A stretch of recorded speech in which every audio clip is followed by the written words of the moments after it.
And thank you for coming. Thank you for having me, man. This is fantastic, man. Long drive. Phil Pointer, could you just tell everybody? I kind of told him your name, but you want to tell everybody where you're from? Yeah, Phil Pointer. I'm a comedian from Cincinnati, Ohio. Okay. So I work. I don't know what all you want me to. I'm from Cincinnati. I work Go Bananas Comedy Club. There mostly it's my home club. Excuse me. I perform all over the Midwest. I've been as far as Michigan, Illinois, whatever, what have you. So yeah. Yeah, that's really dope. Yeah. So how long have you been a comedian? Okay, so I'll do it this way. I'll give you the long story. Okay. Because I usually ask people, do you want the short or the long? But since we're doing a podcast, I'll just go long. Okay.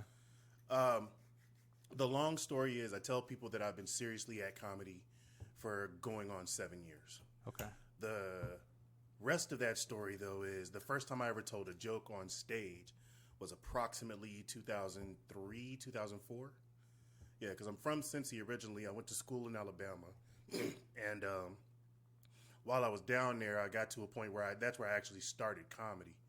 And, well, quote unquote, because it was an open mic. I checked it out. And, yeah, so that's the first time I ever got on stage. Yeah, so 7 years. But that's longer than 7 years ago. So, but then you just kind of, you were like Jesus. You kind of started a family. Well, no, okay. So the thing of it is that I started comedy in Alabama. I did the one open mic where I was living at the time, which was Montgomery. Then I, excuse me, I had to come back to Cincinnati for some family issues. And I was kind of still doing comedy, but I wasn't really focused because I was working with the things that I had going on here. So approximately going on 7 years ago is when I was able to get back focused on comedy.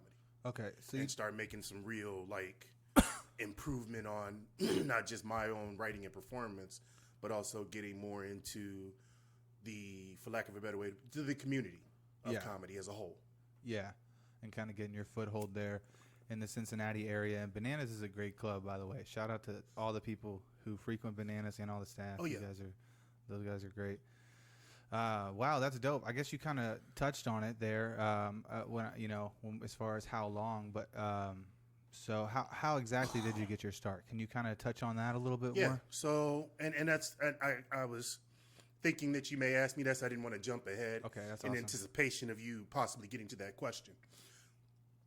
I was, like I said, this is somewhat relevant. I'm 46. So I was in college in the 90s.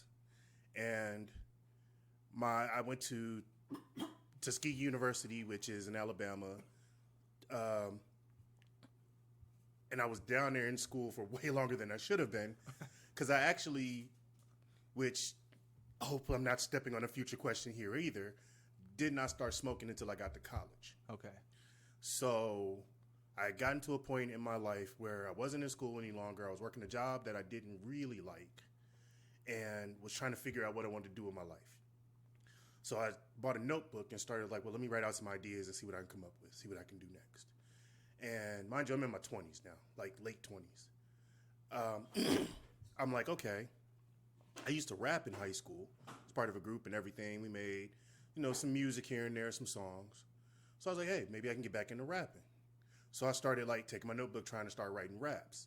I found myself writing a lot more jokes than raps in the notebook. Wow. And stand-up has been something that I've always loved. I hope I'm not stepping on another thing here. Rewind to when I was a kid. One of the first VCR tapes, which I know a lot of you motherfuckers don't know what a VCR is. VHS, don't worry baby. about it. We'll talk about it another day. Ask your friends. Ask your grandpa. One of the first VHS tapes that I owned that my mother bought me was this benefit called Comic Relief, where it was stand-up. It was a stand-up comedy benefit show to fight hunger, and it had people like Whoopi Goldberg, Billy Crystal, Robin Williams, Elaine Boozler, Where Paul you could Reiser. call in and stuff? No, well, I mean, I think during the time when it was live, you probably could have. I got you. But either way, and it was a nationally televised thing. I think it was on like HBO. I remember seeing that when I was younger. Yeah, for sure. yeah. So it's like from then, I was in love with stand-up comedy. That's sweet. Like I've always music has always been really, really big to me.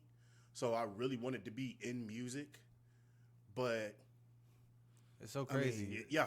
It's crazy that you say that because we have a very similar story. It's kind of the opposite fashion though. See, I did music for like 10 years. So from the time I was like 14, I used to write poetry when I was really young, and then I rapped for years. So I have several mixtapes and albums. Word. And then I kind of got into comedy, and I'm in my late 20s. I just turned 30, and I'm like at the same. I'm kind of there. You know what I mean? Like, that's really dope, man. Yeah, that's really dope. Yeah. So that's kind of cool how we could relate on that. oh yeah. Look, So the world is a lot smaller than people think, man. Dude, It's a lot of the same shit happening everywhere. Well, yeah, it is, man. And I think consciousness and other things like plants and things like that connect us all in a weird way that we're not really aware of either. I figure there's something to the big ecosystem theory. We're all dependent on each other in some form or fashion. That's true. Yep. Yeah, and there's If you're alive, you're dependent in some form or fashion. Definitely. The goal is to be as independent as possible for some, me included. But overall, we're all dependent in some form or fashion. We all have to take care of each other in some way. That's a powerful statement, dude. That's sweet. I like that idea for sure. I think we all do in a lot of ways. You know, we definitely do. Well, shit. So let's see here, man. How have you ever met any celebrities or worked with anybody big? So the great thing about comedy is you get to meet people that you may have idolized. And for me personally, a couple. One of my biggest ones was when I got to meet Tony Woods, who's a stand-up comic, who his half hour on Comedy Central was one of the first ones I ever remember watching repeatedly on purpose because it was so good. Yeah, Tony's a very funny guy. Yeah, extremely. And I've gotten the opportunity. The first time I got to meet him was at Brouhaha. He was performing, and so was I. You got the Brouhaha t-shirt on right now. Shout out to Brouhaha. This is the newest one. Yeah, but this. Sick. Oh yeah, so that was the first. Because that was the first time when I was ever like, holy shit, that's Tony Woods. Like that's the first time I had that feeling. I've gotten to meet Rory Scovel. I got to meet damn it, what's his name? My mind is a mess. Anyway, I've gotten to meet a few people. Is that edible kicking in, dog? It only takes like 30, 45 minutes. Well, you know what? I got a high metabolism. Yeah. You might want another one. Do you want another one? We're going to chill for right this moment. We're going to chill for right this second. I have some like sectioned off pieces. I usually just cut those into like half, and then I take like half of it. I understand. And I should have told you that. And I just popped the whole motherfucker like a gulp. Tasty. Me devour a piece candy, not think of consequence. Is that Star Wars? That's just me being a dumbass. That's just me showing exactly how much mental damage I actually have. That's all that is. Dude, totally, fucking, totally relate. I think you got to be a fucking crazy person to get in this business in the first place, don't you? That's what they keep saying. I don't know. I'm pretty sure. I keep hearing that. I'm not sure. To fucking be like a complete genius or a complete psycho to make it work. Yeah, well, psycho is usually what gets thrown about. I've heard that. What's your most memorable moment in comedy?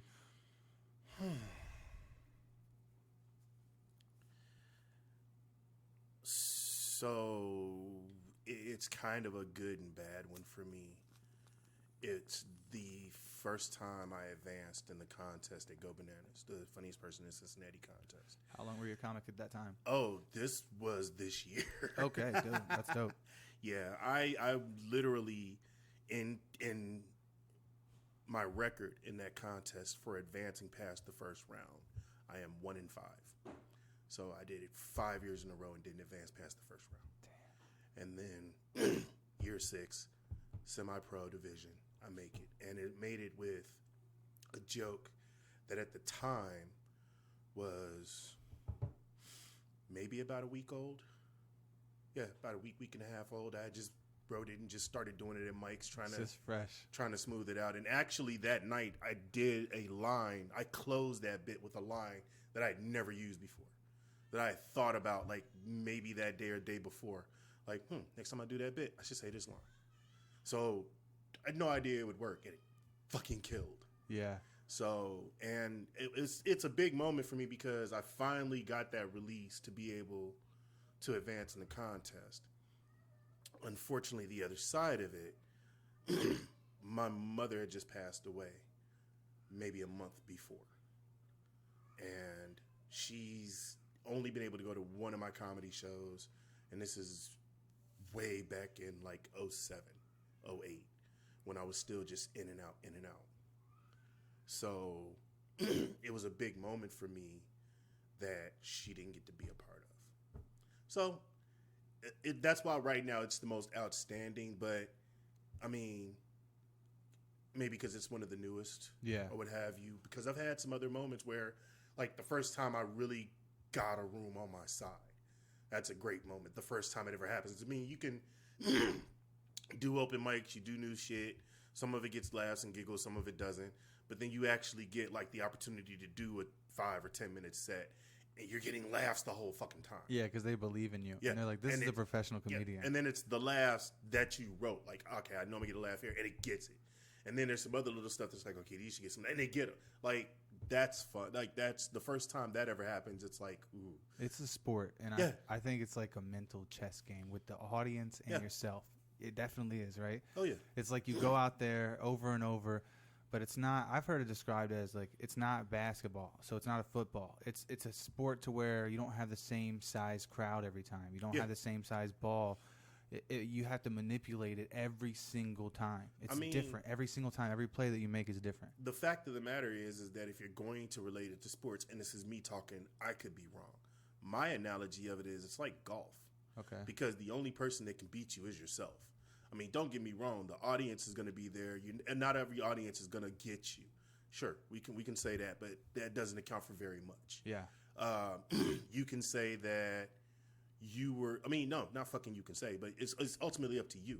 You have a good set if you win the day. The fact is that if you're on the golf course and you're at, I don't know a shit ton about golf. You're on a par 3, and 180 yards. And you step up to that hole and you drill one fucking so good that you birdie. And that's fucking beautiful. That's a really good visual. And then the next time you step up to that same hole on weather conditions exactly like that same day, and you a little too confident, you a little too cocky, your mind is a little bit elsewhere, and you try to rip that same shot and you shank it left, and you end up at 6. Yeah. Same hole, same weather conditions. It's you. You gotta have your life problems worked out. I mean, it's not just about life problems worked out because comics are always living in. Comics are seemingly always living in some kind of turmoil. There's exceptions to every rule, of course. That's true. But a lot that I've talked anyway, whatever. I feel better that you said that. It's just something that whatever. The fact of the matter is that you just got to know how to do your job when you get on the stage. Yeah.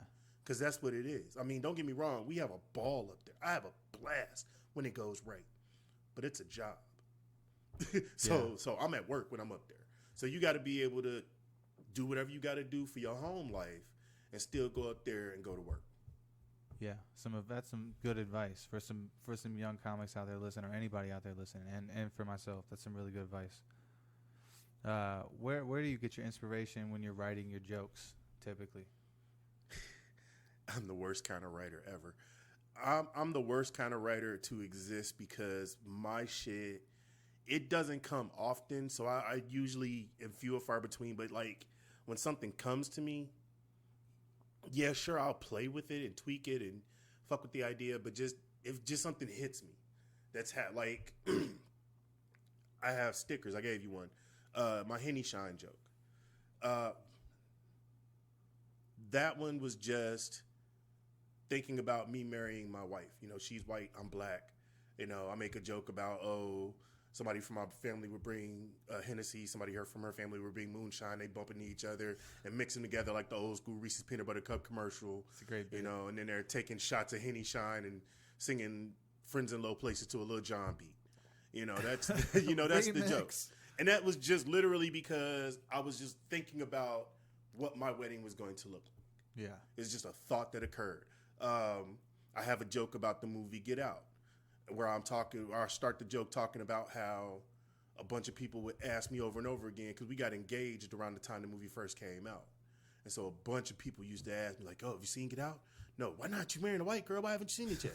So literally that just inspired a bit. Now I was talking it out with another friend of mine, comedian Tabari McCoy.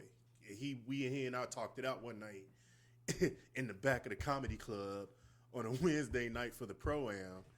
And then that night or the next night, I went up and did it on stage. Oh, shit. But see, that's just it.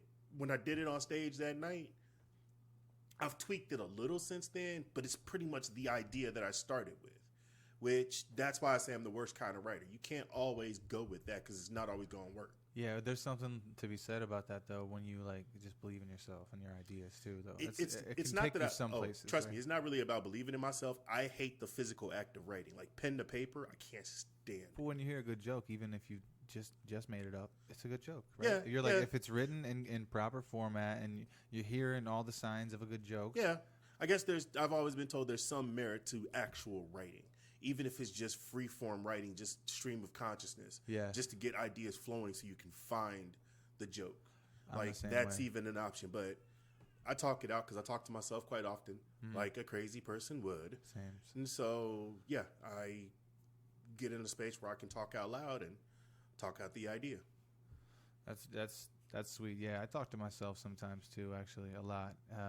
Some days more than others, because some days you're just flying higher than others, Right.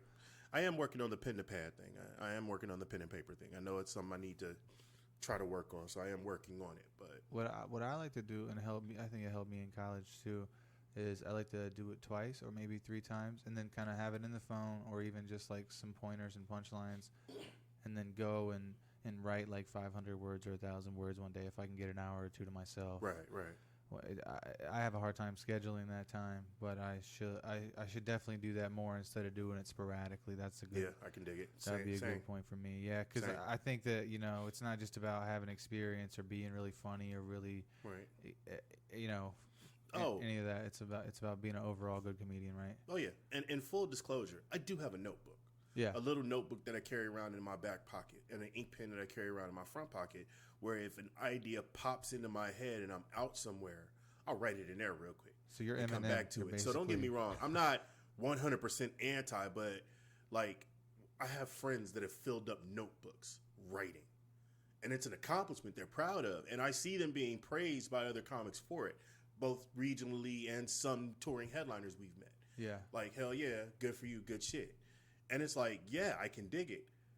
I can do the same amount of time they can on stage. Mm-hmm. I just don't have notebooks. Yeah. I can do the time. I have my jokes. I know them. I just don't have notebooks. That's all.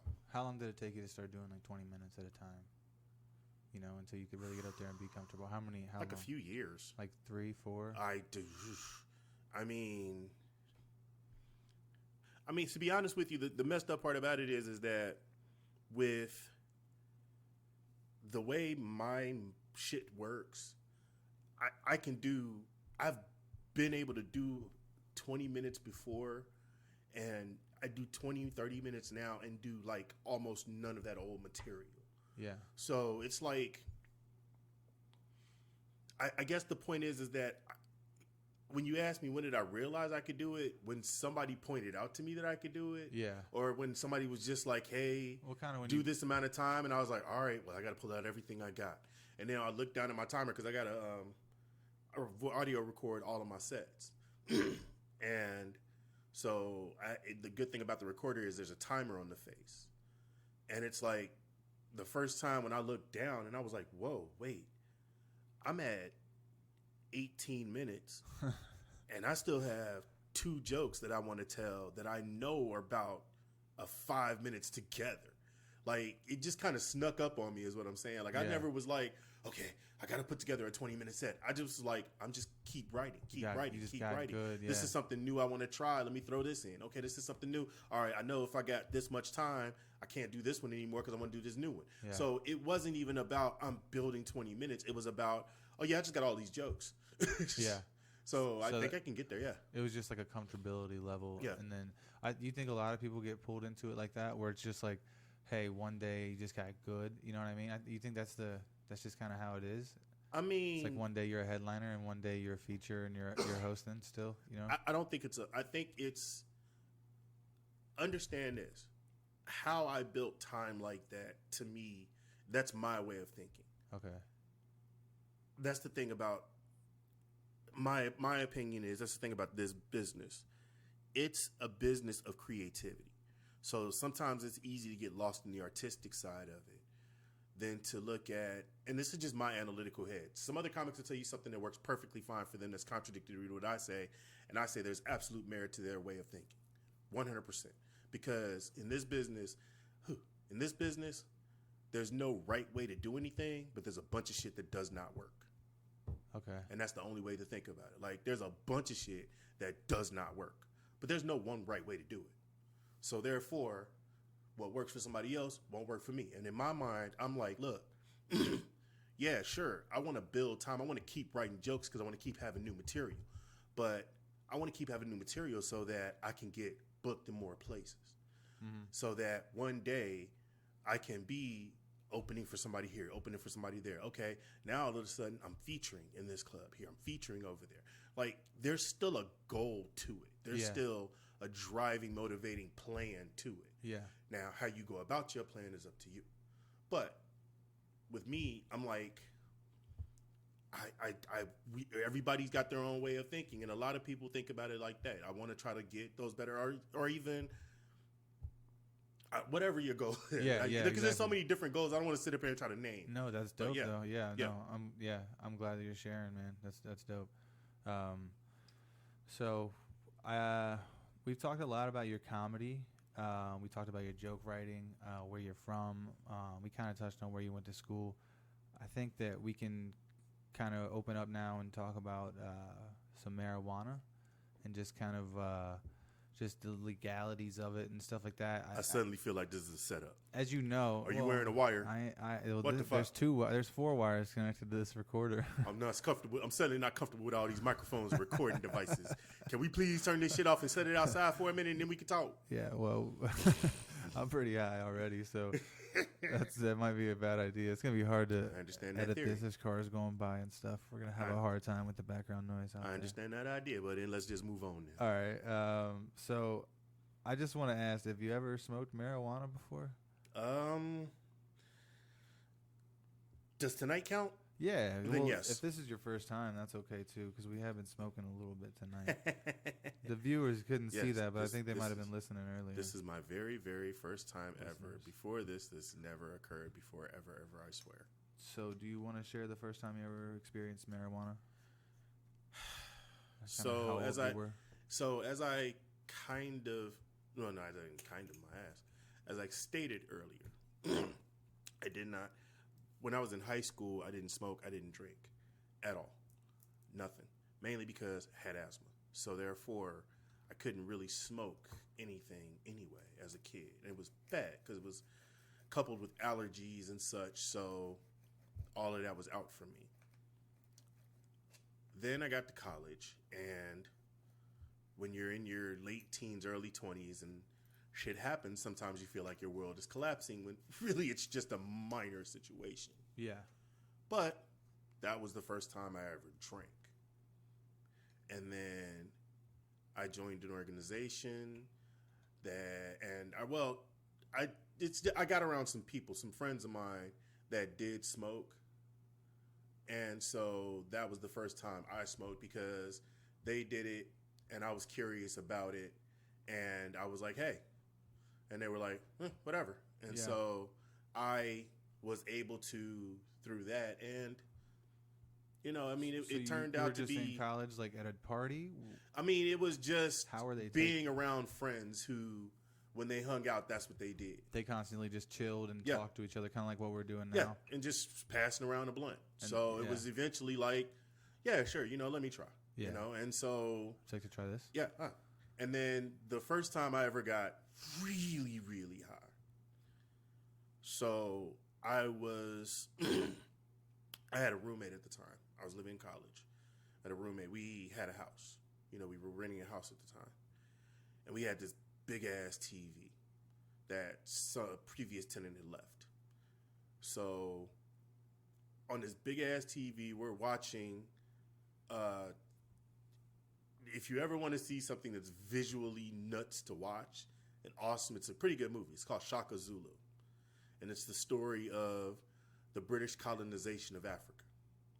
And they have a lot of African tribe stuff and stuff. So I'm watching that, and my roommate, because he had some experience smoking, I didn't.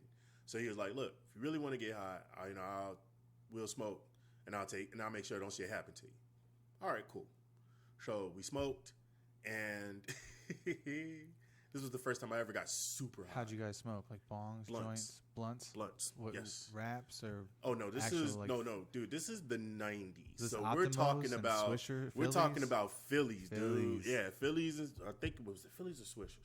No, They're both actually, White Owls, I think we fucked with Optimum. White Owls because they fuck with White Owls in the South. Yeah, for But sure. Yeah, my White mom Owls. was from Kentucky, so. So whatever it was blunts, guaranteed that.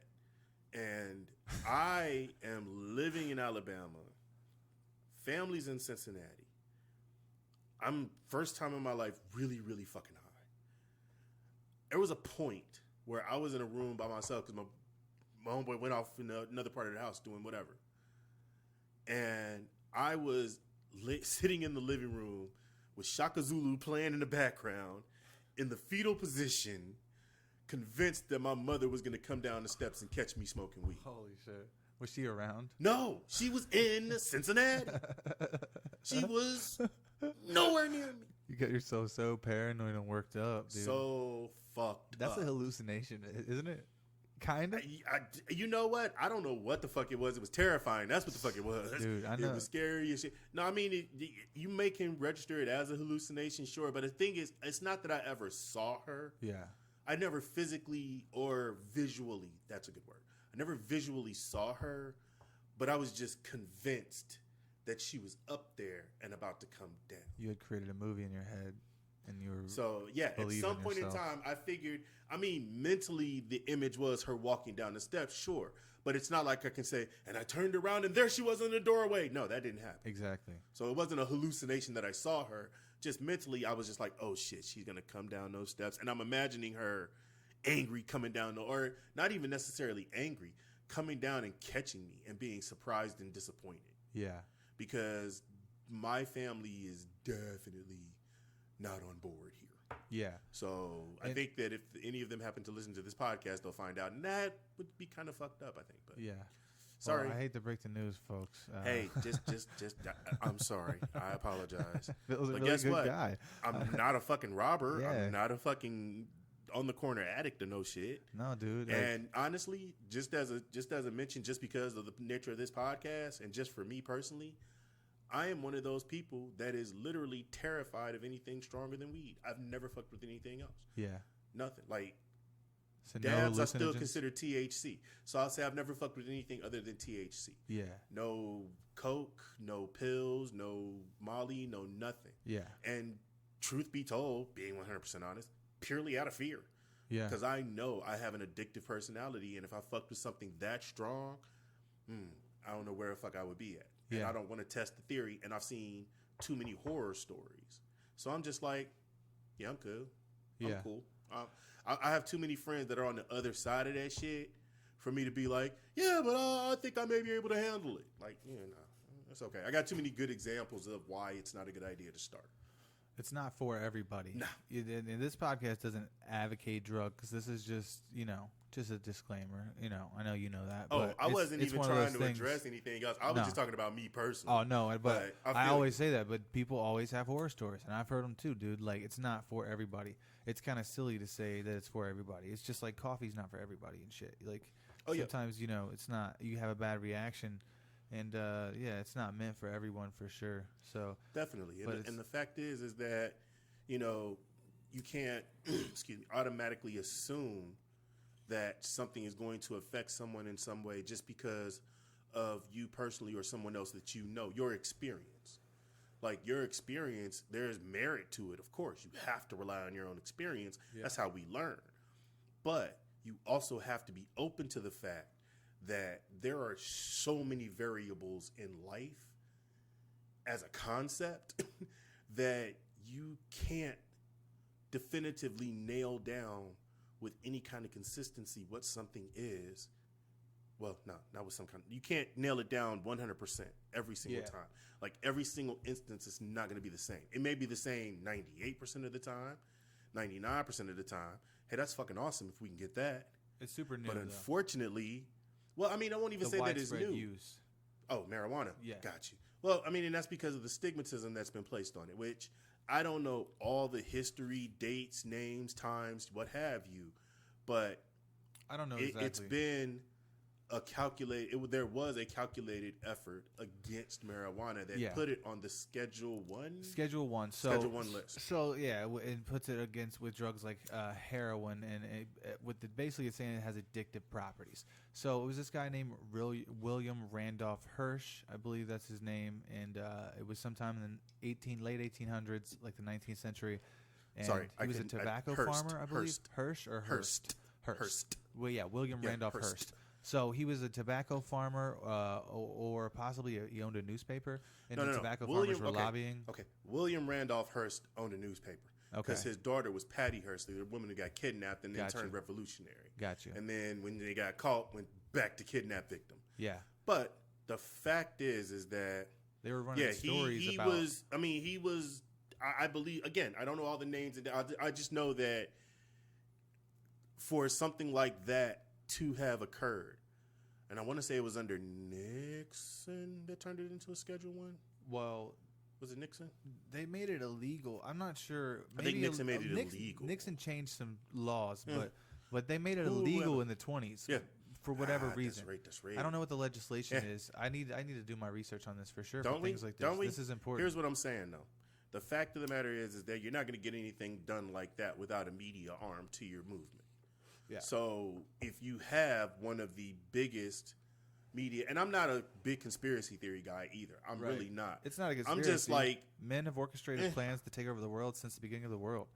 It is what it is. Comedians are trying to do it. Singers are trying to do it. There's little cults everywhere you go, dog. We're in one. What are you talking about? What are you talking about? Well, cult is a strong word, but I have given up a lot of my time, energy, and money to the cause. No. All I'm saying is this. At the end of the day, what we have to look at is whatever the reason, whatever the motivation behind its illegality, it's being proven on a much broader scale now that those things were not true. Yeah, responsible people and can do so marijuana. That's why there has been just almost a domino effect of almost every state that it's come up in that it's starting to be legalized to some degree. Yeah. I mean, all the way from, of course, just medical to all the way decriminalization to fully just legalized. Yeah. I mean, well, it's people like us, Phil. People like you specifically. It's guys that are, and men and women. It's people that are literally educated and functioning members of society who are able to use marijuana and still, live just like a normal person, just like in the way that we would use alcohol or candy or cigarettes or coffee, right? It's like the message is getting out there that it's not what they put in the newspapers back in the day. You know what I mean? It's not that shit. And people were dying from marijuana also in Vietnam because they used to spray it with shit. You know what I mean? So there was like so much bad negativity. I'm stoned out of my mind right now. I'm out of it. I should have let you keep talking. Nah, don't worry about it. Dude, this is all I'm saying, man. This is all I'm saying. It's not really a thing of being special. I'm not special. I'm just a dude. I'm just a dude like anybody else who has their thing that they do that they just enjoy doing. Like it's not harming anybody but themselves, because I am 100% cognizant of the fact that by normal design, the human body is not made to inhale smoke. Yeah, I get that. But in a day and age where all the information is out there and people are, in my opinion, this is a dangerous statement to make. In my opinion, people are at least smart enough to know something about the things they choose to do. Yeah. So, Exactly. I mean, I feel like for me, I know something about the thing I choose to do. I choose to do it anyway. It's really my own choice. I'm not hurting anybody else. And the argument that they always make about the drug cartels, which I unfortunately cannot disagree with. But I will say this. You legalize it, you take the criminality out of it. Uh-huh. Now, of course, just like with sports betting, a lot of places where it got legalized, the mob helped fight against that. So you're probably going to get some pushback. But if you legalize it, I don't even know if you're going to get, I'm just talking shit now. I'm just talking shit. None of that shit may happen at all. You're the mob's official spokesperson. I speak for people that will Cincinnati mob. I speak for people who will probably have me killed for even saying I speak for them. The comedy cult. Thank you very much. Now you're going to get me killed. Now I'm not going to make it back to Cincinnati. I've given this man Thank so you much THC. very fucking much. They're going to run you out of town. It's over, dog. All I'm saying is one podcast ruined your career. I'm sorry. Yeah, you take the illegality out of it, you're able to regulate the industry. You're able to stop the poisonous carts that are going out that are killing people. You're able to stop the actual flow of funds to terrorist organizations because now you're allowing for the more disgusting of the option, which is free enterprise, which we all know corporate America is a motherfucker. But let's just say that at least they know that the FDA exists, as weak as they are. But they exist. And so at least there's some layer of protection for us as the average citizen to be able to, air quotes, safely enjoy what we choose to do. I completely agree. And it should be a choice. If you want to do it, you know the risk. You know something about what you're doing. Yeah. Make a choice, dude. Yeah. It's like, that's why McDonald's isn't illegal. Like, you're not supposed to do it. You're not supposed to, right? But we do. We all do sometimes. But it is what it is. Hey, but them fries are fucking delicious. Dude, I had a donut earlier. That's why I'm talking shit right now. It's just my guilt coming out of my body. So, yeah, man, I think the laws are changing. Right, people are becoming more aware that this is just a plant that will fuck you up if you overdo it like we did tonight. For sure. I'm pretty blitzed. Had a long day too, and I know you did too, and that's pretty cool of you for driving out here and doing this crazy ass show with me. I mean, this is fun.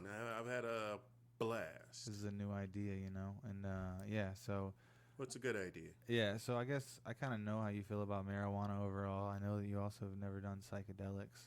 But you kind of tripped out that one time about your mom. Yeah, well, that was a strong one. I don't know if I asked you what your favorite way to get high is. Like now, what is your regimen? Can you kind of describe it? All right, so here's where I dive into the middle of the controversy. As if I've avoided it the whole time. Yeah, you're on to it. So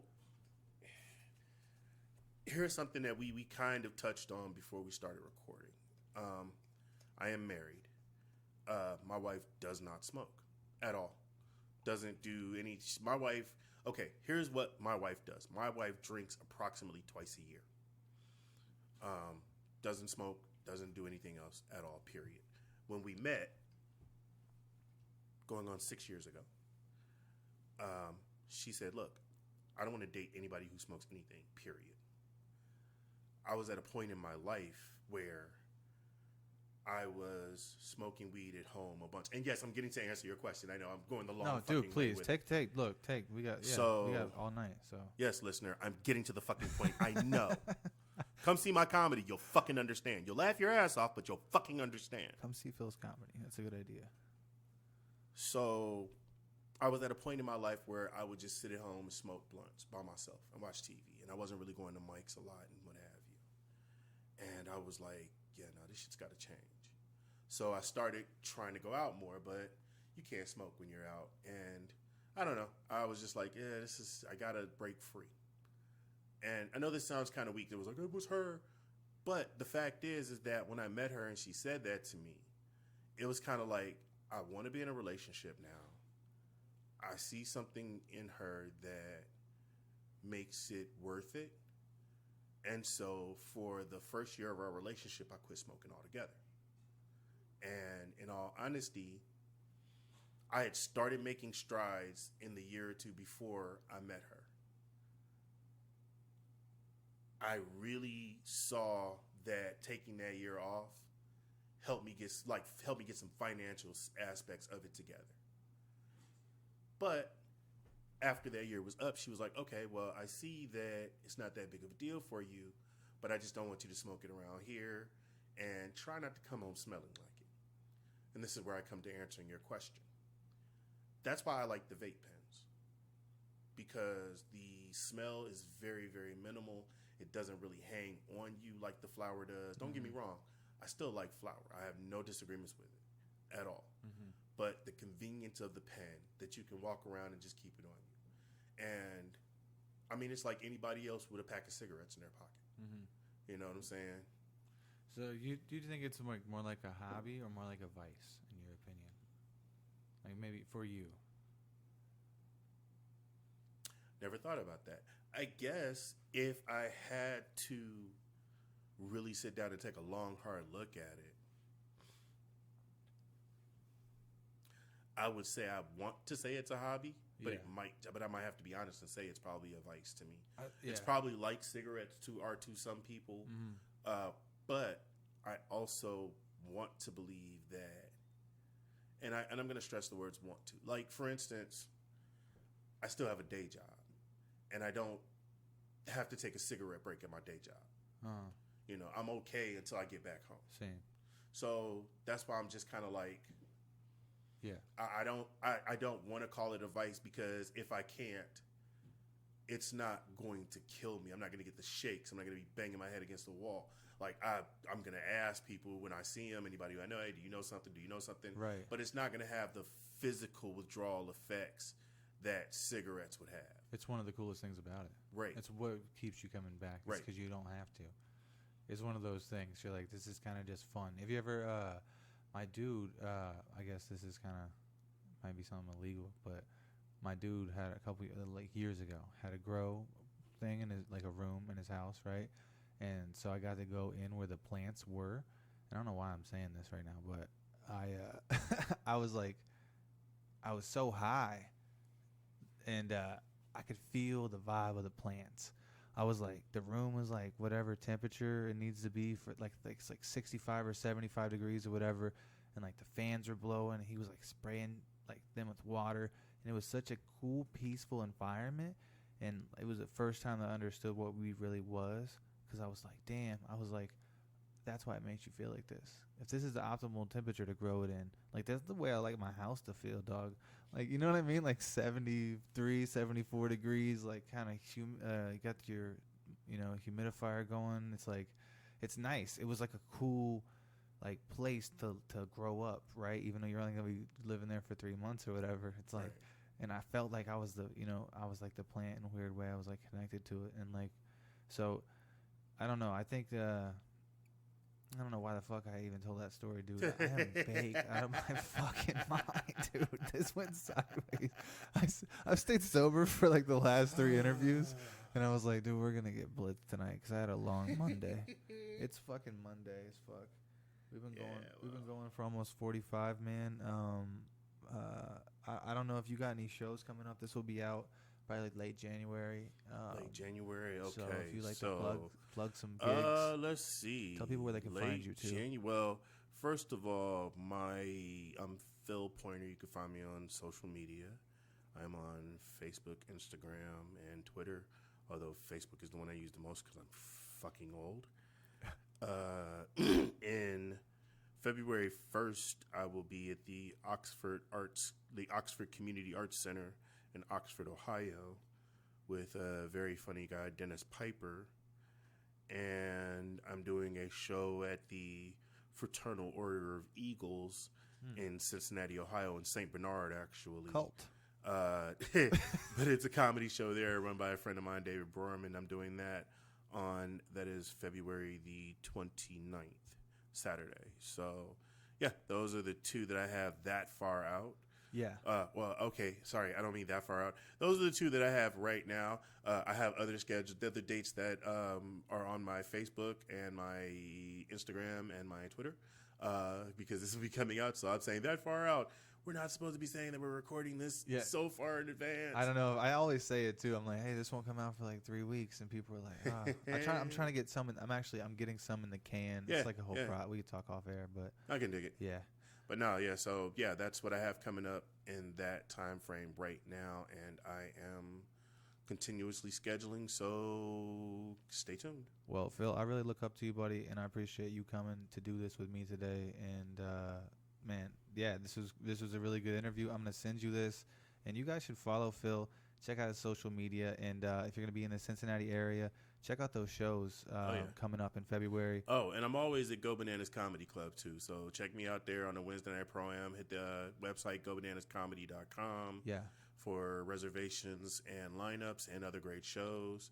I need to go up there too. Actually, yeah, I should come see the gang. Those guys are awesome up there. So we got a great scene in Cincinnati. I got a great scene up here too. Man, it's fun. There's so many killers that when you hang around with good comics, you got to get good quick, or they don't talk to you. So well, I mean, with like good makes you better. Like everybody pushes each other, you know, and it's like it's a friendly competition because at the end of the day, yes, it's a zero-sum game. You get the gig or I get the gig, but there's also a billion fucking gigs out there. Yeah. So, I mean, the fact is that there's never gonna be a show that's only gonna run one time unless it was not a good show. So if it's a good show, it's gonna happen more than once, and you can probably get on the next one. So therefore, I'd be mad. Yeah, dude, straight up dropping knowledge for all those young comics out there, you know, and for me. So I feel like I've learned a lot. People are gonna learn a lot from listening to this interview, Phil. So thank you for coming, man. Thank you very much for having me on there. I appreciate it. All right, guys, make sure to subscribe and like this channel, and make sure to follow Phil, and then also follow my Instagram and my like me on Facebook. Thanks, guys. Y'all be safe. Love y'all. Bye. Bye-bye.